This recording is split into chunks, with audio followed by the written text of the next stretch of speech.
Today we're going to talk about self-talk. This is also a mindset conversation. There are a lot of things in training that are talked about really, really often. How you hold the bar, how you move the bar, your absolute strength, progressive overload, so on and so forth. They're all physical. And very often we don't talk about the emotional or the mental aspects of training.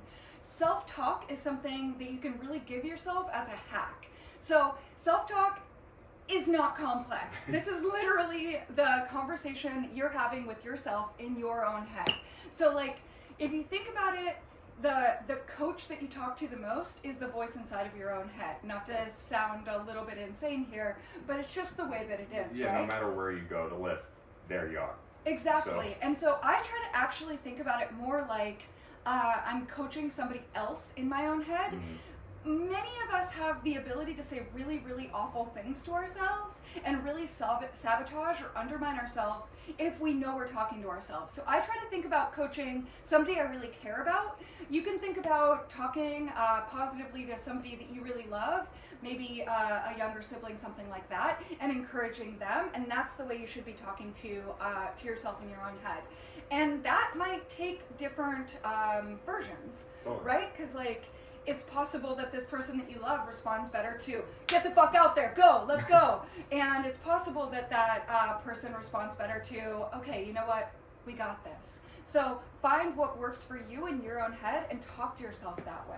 Yeah, and like, I think all really good points. And like, I think you kind of pointed to this, that like, it's an evolving relationship over time, right? Like, which sounds like you're having a relationship with yourself over time that, which are, in some camps, that's a certain level of mental instability, but in here it's really, really healthy. It's really important. And like, that can change, right? Like, there are times where you will, in your head, you know, you find a cue that works and works and works, and like, it's that cue every single time, and it's a technical cue.